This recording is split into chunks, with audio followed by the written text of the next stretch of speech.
So we're talking about junior year, and there's some objectives today that we're going to cover. There's one hiding there. We're going to talk about four-year planning in regards to high school graduation and to four-year college eligibility. So we're going to take a look at a couple different charts. Then we're also going to just talk about your course selection process. So you guys have done this a couple times already. This is where you go into Aries and you select your course requests, and that turns into a schedule next year. And then last, we're going to go over your transcript. We also did this last year.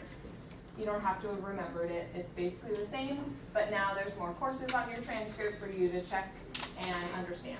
Okay? So first, we're going to talk about your high school graduation requirements. That's this chart here.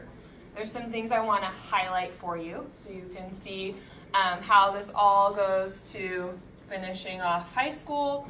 The first thing is your first note on your guided note. How many credits do students have to do in order to graduate from high school? Does anybody see it on this chart?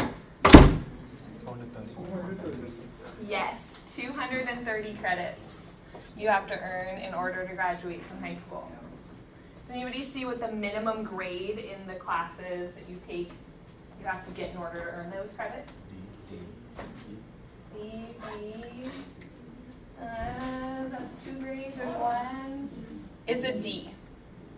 So down here, it says D. I usually remember this as D is for diploma. Okay, you can do better than that, but D is for diploma, makes it easier to remember. Some other things that I get a lot of questions about. The first one is this elective category, because it's a big number and it kind of scares students. So when you take a semester class with us and you pass it, how many credits do you earn? 5. So in a year where you have 2 semesters, how many credits do you earn in a class? 10. 2 semesters, 5 each semester, 10 credits a class. So 10 credits a class. You can see that pretty clearly in the English. Right? We all know you need to take 4 years of English to graduate from high school, 40 credits. That's what that means.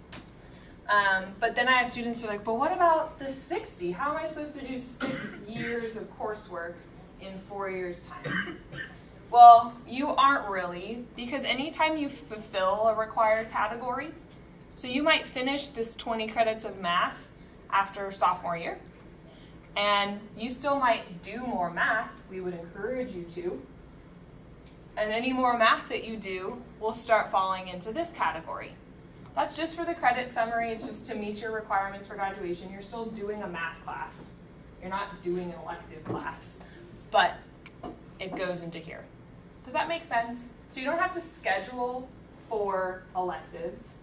If you just pass your classes while you're in high school, you will fulfill the requirements here. We'll kind of see how that math works out later too. A couple other things I just want to make sure you guys realize. In order to graduate from high school, there's a 30 credit requirement in science. That's 1 year of life science, so you would have done that most likely in 9th grade by passing a biology course.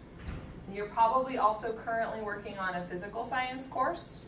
That's typical. Not everybody goes this way. Some students started off in integrated physical science and are doing now level 2. So they're actually going to do their 2 physical sciences and then a life. So they just kind of flopped it.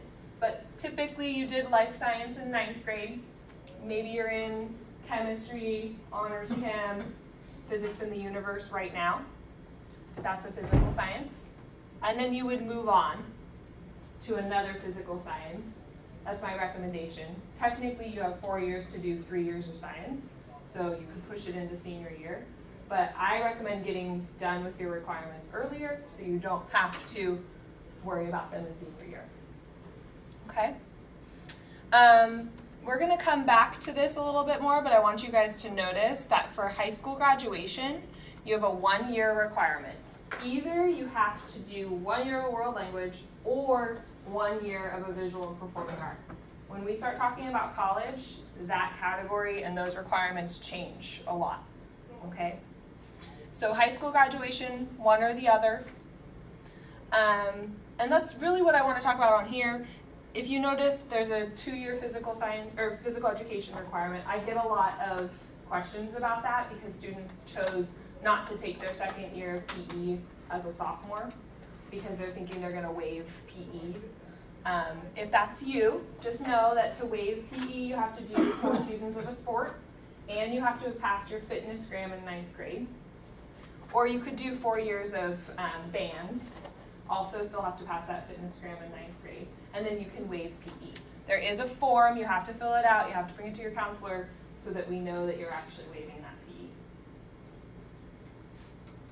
Any questions about this stuff? There's a few more things you have to do to graduate from Mountain House High School.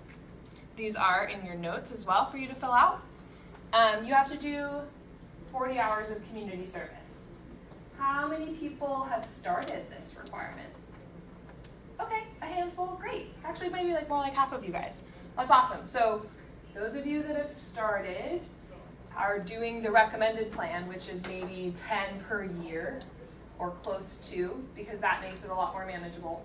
40 hours is a lot when it's second semester senior year and you have a pretty serious case of senioritis and you really don't want to do anything extra. So doing it early is a big favor to future you, so you don't have to worry about it. The other thing that students have to do is they have to pass a year of algebra, which is a state of California requirement. You do that at Mountain House by either passing Math 1 or a higher level course, or you pass Math 1B. So if you started with us in Math 1A and you're now in Math 1B, by passing the end of Math 1B, you meet your state algebra requirement. Okay. And you have to attend high school for all 4 years. Not a big surprise. So the requirements we just went over, plus these, prepare you for high school graduation, going on to community college. Also, maybe you want to go to a trade school of some sort or just straight into work. All of this will get you there. What's not on this list is four-year college eligibility. There's extra stuff we have to do for that plan. And these are your requirements for that plan. So this list is called the A through G list. That title comes to us from the CSUs, the California State University System, and the UCs, the University of California. They say, we would really like to have, and actually we won't take anybody that doesn't meet the requirements on this list by the end of senior year. So you still have time to make some progress in these categories. There's a little bit more detail than we are presenting here, but this is kind of the shell that you really need to know. So a couple places are different. The big one, look at that. Did you guys notice on the high school graduation requirements you have to do 35 credits in social science? That's 3.5 years. So you do actually an extra year and a half. And a lot of students choose to use one of those extra years down here in this college prep elective category. So we actually build that in for you and you don't even have to worry about it, which is great. English is the same. What's not on here about math is it says 4 or 3 years required. What it actually means is through level 3. So math 3 is required.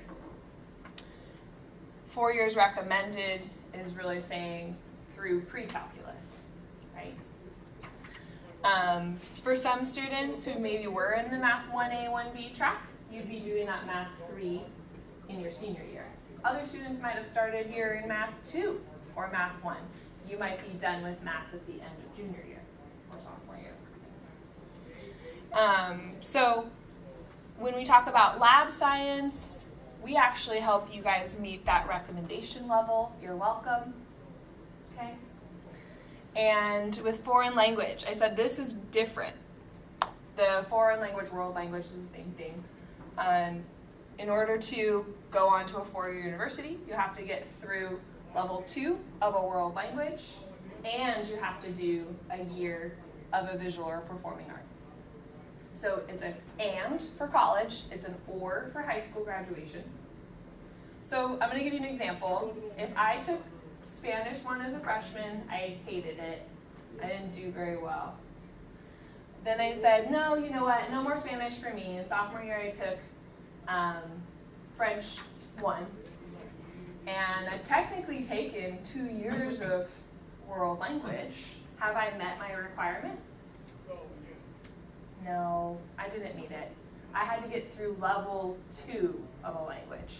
So that means I need to take either Spanish 2 or French 2 next year and pass that in order to meet the requirement.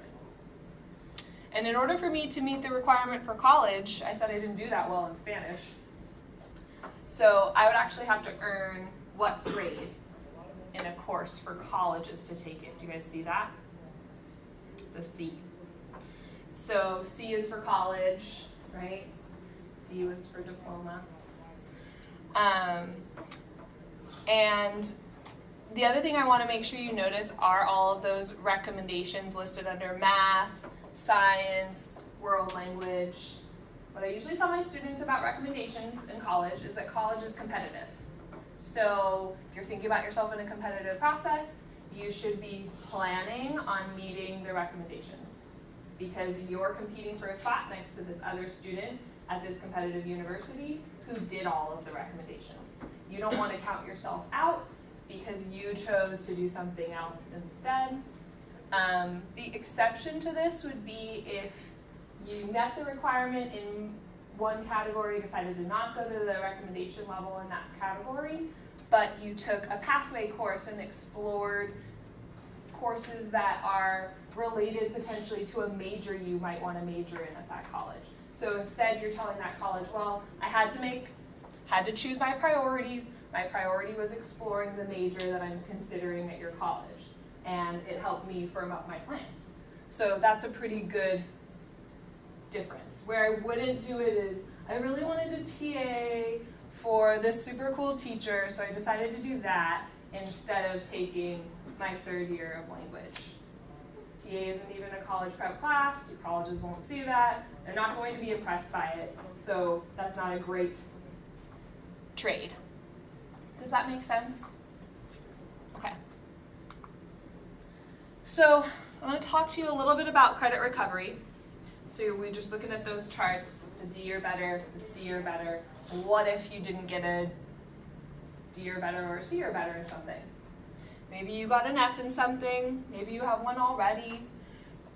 There are some ways in which you can still recover both your college eligibility and maybe your high school graduation eligibility. The number one way you would be doing that is by taking summer school. Okay? We will exhaust that possibility before we start looking at the other options.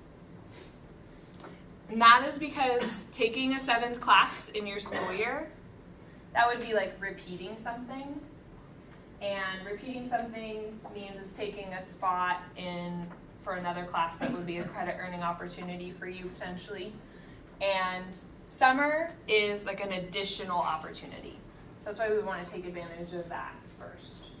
In summer school, you can typically do about 2 semester courses. So if you know already that you might have more than that to do in summer, then you might also be talking to your counselor soon about alternative ed.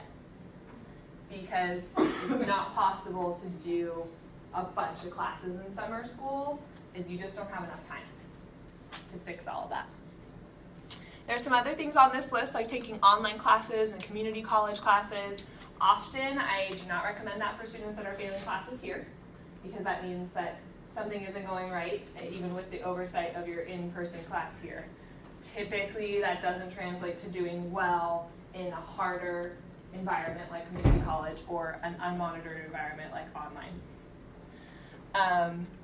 But you can talk to your counselor about those options, and we'd be happy to go over what that would look like. I do like to mention it's not related to credit recovery, but if you're the kind of student that's considering taking some classes in the summer to get ahead, which happens a lot, like a community college class, so getting ready for junior year, a lot of my sophomores that want to make room in their schedule for more electives might consider taking the U.S. history equivalent at Delta College in the summer. If that's your plan, there's a couple things to know about it. You still sign up for U.S. history here next year to keep your spot in that required class. Just in case your summer plans don't go as planned. Either you don't finish the class, you don't pass the class, you still have U.S. history you can take here. Then the other thing that we want you to do is tell us about your plan. And there's instructions on our website on how to do that. So you'd go to counseling, you'd go to community college classes if it was for Delta or one of the other community colleges, or if you wanted to look into online classes, you could do that, but that would be a different page on our website called non-MHHS courses. All right, so we just added in some information about NCAA because we've actually had some more students trying to prepare to play college level sports. So that means you probably play a sport here, maybe an outside sport. You play at a highly competitive level and you want to continue to play at a highly competitive level by playing it in college.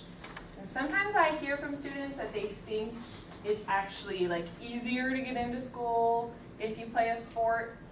And truthfully, you have more academic requirements as an athlete in order to be an eligible athlete at a college. So it's not any easier. There's a whole nother chart and a whole nother GPA requirement that we would want to be monitoring for you if that's your plan. If it is something you are thinking about, you need to tell us by the end of this year, 10th grade, that you're thinking about this thing. And we will tell you whether or not we think you're on track for it. We'll do a full assessment of your courses. It is important that you know by the end of this year because you can start making some course choices that could make this plan not possible. So you don't want to be in that boat. You have to communicate your plans so that we can help you. But it is your responsibility. I can't read your mind. Not every student that plays a sport with us is also planning on playing college level sports. So you need to tell your counselor that that's something you want to do. And we will help you. So a standard schedule with us is 6 classes in a flex period. How many people are in 7 classes right now? Okay, so about half, maybe a little more than half. Our students often take 7, they request 7, and we do our very best to give that to them. But 6 classes is guaranteed. 7 is not. Sometimes it doesn't work for a variety of reasons. But the other thing to think about, and I told you guys we'd do a little bit more math, is if a student were to take 6 classes each year, we know each year class is worth 10 credits. So each year you could earn 60 credits in this standard schedule. If you do 60 credits times 4 years of high school, you end with 240 credits. You only need 230 to graduate. So even if you were to take a flex every single year, you would still meet your high school graduation requirements. Okay? That's assuming you pass everything.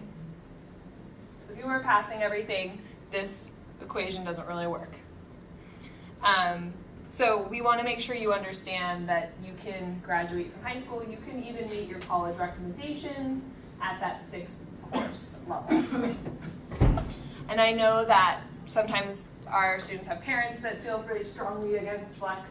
If that's you, then I can't change that for you. But know that the school is fine with a 6 and a flex. And when you select 7, you are saying, I want more homework, more work. I'm taking above and beyond what the typical homework schedule would be, because we base our homework outlines of like what we tell teachers to try to stay at for each class off of the assumption that you're taking the standard schedule. So when you add another one on, you're usually adding on a half hour to maybe an hour of homework every night by taking 7 classes. Okay? Any questions about this? All right, pretty simple stuff. Okay, so these are the courses broken down into category for you for 11th grade. I want to talk about a couple of these. So we talked about the NCAA thing. And this class comes up a little bit in that regard. If you are thinking about playing college level sports and you want to take tech business communication, you can, but you're taking it as an elective because NCAA does not approve technical business communication as a course in English. So you would still need to do like English 11. You can take tech business, it just turns into an elective. Okay? But if you aren't planning on playing college level sports, tech business is an option of taking that version of English for 11th grade. There's also regular English, there's also AP English Language. AP honors classes come with more homework, more challenge, more rigor. We'll talk a little bit more about those, but if it was me and I was considering taking an AP class and I'm currently in the regular version, you can do that. I would also talk to my teacher of that subject. I would refer back to my grade in that class to determine if I'm ready. Okay. And in US history, there's also some online options that aren't listed here, and we'll talk about them when I give you a course list. Okay. Math is strongly recommended for all juniors, but if we remember back that you would have to pass 2 years of math to graduate from high school. So some of you will say, well, I'm in math 2 right now, and I'm passing, and I'll be done with math. For high school graduation, that is right. I would love to see you keep your options open and keep doing math. Even for a community college plan, doing math at the high school is really important. It's your opportunity to take free math, further your skills, because you're probably going to see math at that community college as well. And this way you can maybe start at a higher level of math at the community college if you keep practicing now. In science, we talked about those 2 years of physical science. You're probably currently in one. You should be considering your second one. So if you're in physics in the universe, considering chem or honors chem. If you're in chem or honors chem, considering physics in the universe or regular physics, or possibly an AP science. Okay. You'll have various electives to go over when I give you the course list that you could consider. When you're putting in electives into your course requests, you're also going to be giving me what? Anybody? It's up there. I heard it. Alternatives, yes. So we want to know, yeah, this is your first choice, but what if we can't make that first choice work? What is your second choice? Okay.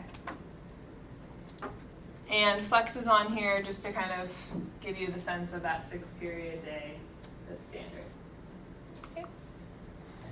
So honors and AP. Every year students take honors and AP classes for the wrong reasons. Because I see them and they're upset and they're overwhelmed and they needed an easier class, but their friend took honors or took AP English Lang, and they thought that they wanted to do that class with their friend. And now it doesn't really matter that their friend took it and they're in a different period than them, right? So please consider these things over here that you would indicate that you're ready. So you like the subject because you're going to have more homework, more classwork, more quizzes, generally more challenge in that subject. So you should probably like it. You also should be the kind of person who, when they're presented with a challenge, they rise to that challenge, they work on that challenge with the teacher, they communicate often about how to improve.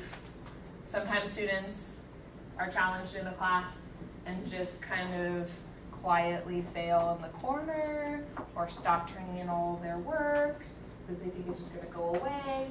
That student should not be taking honors and AP classes because that process just is that much faster that you fail. Okay. The other thing I want to mention about this is I hear this, not necessarily to me, but amongst yourselves, that students will try to schedule for teachers or try to schedule away from teachers. Like they heard this teacher's terrible. They don't want them. So they take a different class. So they think they're going to avoid them. or they really want a teacher and they pick a class just because they know that that teacher taught it before. Teacher assignments are constantly changing. You don't know for sure that that teacher is going to teach that class next year. They might not. You never know what happens. And so in both directions, you could find yourself in the wrong class because you were making that choice for the wrong reason. So we do our very best to give you your first choice of classes. Has anybody ever gotten like a surprise study skills in their schedule? Yeah. Okay, so that happens because you probably didn't give us an alternate to some elective. Or maybe you didn't select classes at all and we just gave you kind of a standard schedule. Or when you got your letter that was sent home in the next couple months that says, hey, these are your course requests, you still like these classes, you didn't do the follow-up steps, like ask for a change, because you would have had that opportunity.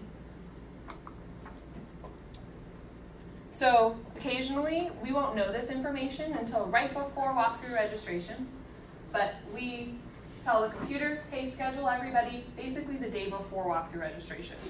And sometimes classes are full, so it'll bounce you out. Sometimes you picked two classes that conflict. So that means like journalism and yearbook, both are 7th period. You can't clone yourself, so only one of them will work, and then you have a conflict. Okay?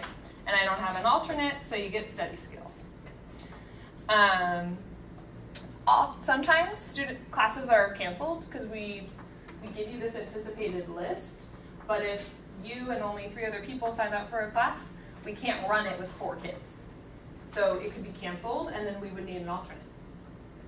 So again, lots of reasons to give us alternates on those electives.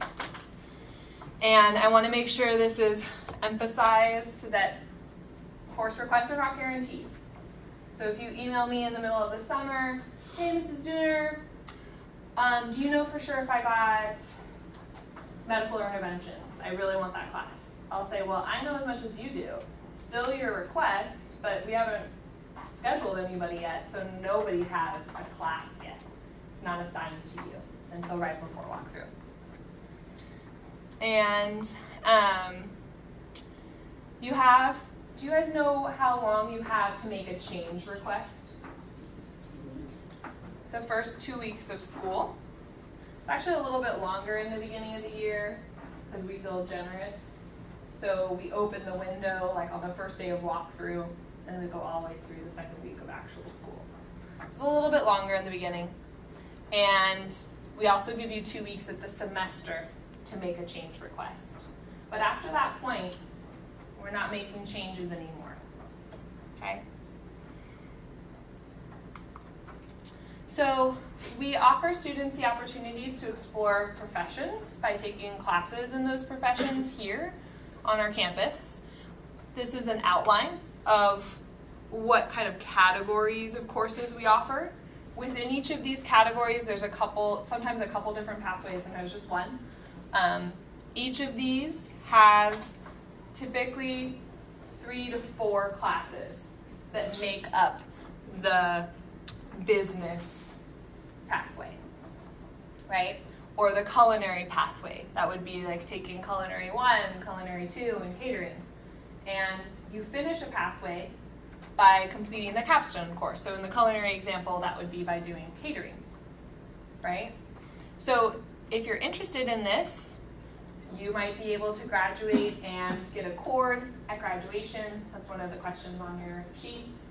That's really one of the main motivators that a lot of our students have for doing a pathway. I think a main motivator would be that you actually get to explore a career field here in high school. That's something you can tell colleges later too. If you apply within that same field, you can say, look, I did all the classes my high school offered in that category. I really figured out if I liked this thing or not. Okay? All right. Any questions about this? There is more information on the website under counseling and professional pathways. So we have students that take online classes. Sometimes they take a lot of online classes and they take a little bit.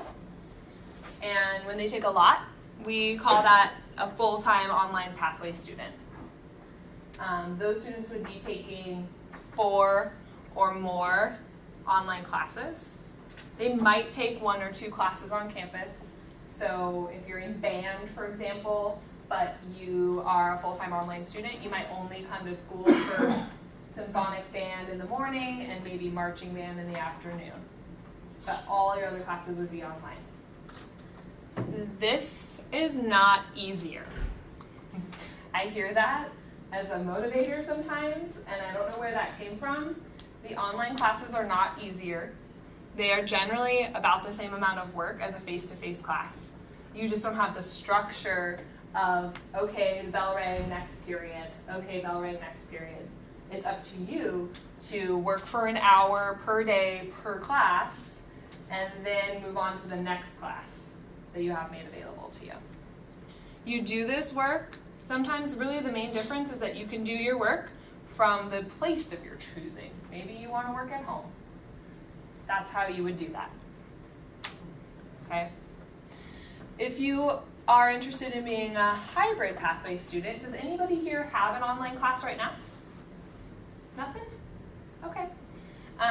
So you would have had this option available to you last year as well, but it's, again, an option. You can take 1 to 2 classes online next year if you want, as long as you maintain 5 face-to-face classes. Okay.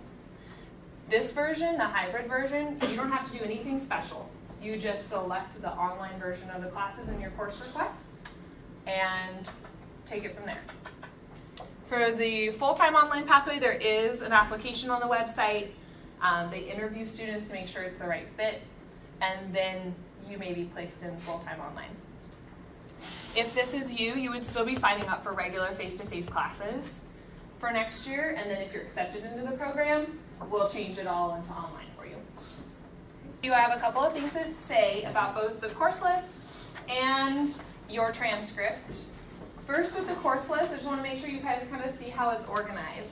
So it's organized by category. The gray ones are the online versions of each category that we offer. Okay, so if you were thinking about doing that hybrid program, you'd be looking at 1 or 2 of those, plugging those in. Okay? And each class has a course number right next to it. That's very helpful for when you actually get to Aries and need to find the class, because some classes are kind of abbreviated. You don't know how to find it. Use the course number and it'll show up. The course list also, we added a lot more information. It tells you whether or not a class is offered to your grade level, if it's a year or a semester long. It tells you whether or not it's A through G. It also tells you if it's NCAA approved, and it tells you if it's part of a pathway and whether or not it's that final capstone course of the pathway. Okay? So your transcript is a very important document, and it basically is all the classes that you've taken in high school so far. Okay? It's just that semester grade in your courses. So it doesn't show you quarter and progress grades, it's just semester grades. And it also tells you when you took the class, so what year, what semester, and it tells you how many credits you've earned in that class, okay? And it gives you a credit summary and a cumulative GPA. We're going to look at all of those. The purpose of a transcript, you will use a transcript quite often in applying to colleges. That's how you communicate if you've met their requirements.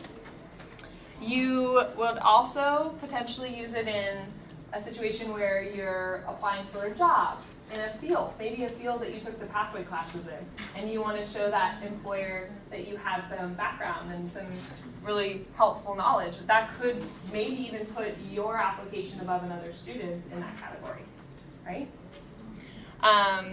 And you also, the transcript is something that follows you to other high schools. I know sometimes students move and they think it just starts over fresh. It doesn't. That transcript, everything that went on to our transcript here, comes with you. Okay. And vice versa, if you come late to us, so if you've got a transcript and it's like mostly blank, or you didn't get a transcript, that could be because you're new to us and we still need to input your courses. onto the transcript from your other school. Okay, so this is my sample transcript. This is Maximus Mustang. He actually graduated a couple years ago because he was one of our students that started at Kimball and then came here. I want to make sure you guys kind of see the different elements of the transcript. So the first thing is how to identify a semester. That's that box where it says the grade, the season, the year. Okay. 2 semesters equals what? 1 year. Good. Okay. And if you took summer school, or you think you might take summer school, this is how summer school should look. You should get a new box that says summer school, or summer. In the case of Maximus Mustang, he got a D+ in biology, and he knew at some point that he didn't meet that C or better in that life science class for college. So he decided to take it in summer school. And in summer school, he got a B. So once that's posted on his transcript, the B has the 5 credits attached to it, and that D, that first attempt, it's still on his transcript. So there's still a record that he took that class. But the 0 credit here means that it's not going in his GPA anymore. So it's kind of a remediation. It fixes your GPA by repeating the class. And you would need to in order to meet your college requirements. So there's also a bunch of most likely 5s going down, 2 columns of them. The first column here is the credit attempt. You attempted 5 credits in that semester in each class. The next column is the credit completed column. So in the case of this D, both of those are zeroed out because he did it in the summer. In the case of this F, in chemistry, there's 5 attempted, but he didn't go to summer school for chemistry. So he had 5 attempted, 0 completed. That means that F is going into his GPA. Okay. He also lucked out because if it was one of you guys, I would have said, ooh, you need another semester of physical science. Because he's not done. But he was a little earlier and we didn't have a 2-year requirement in physical science in his year. There's also a credit summary box. You should be looking at the needed column to see where you're at. There'll be a lot of stuff in there because you still have 2 years left of high school to do. That's fine. And the credit summary box, it doesn't say it on here, but that's for high school graduation requirements. It's not tracking your 4-year college requirements in there. Okay. And then some of the classes that you take here are college prep. A couple of them are not college prep. If it's college prep, it has a P next to the number, next to the title of the course. If you've taken any honors or AP classes, you'll see a little P with a plus next to it. That means it has that additional weight point. Okay? Those are still college prep, they're just prep plus. And then you have a GPA at the bottom. You have a weighted GPA, that's the first one, and a non-weighted GPA next to it. Colleges are generally looking at your weighted GPA, but a lot of times they're kind of looking at a few different things that we didn't go into yet. And each term has a GPA here as well, just if you're wondering how you did at that.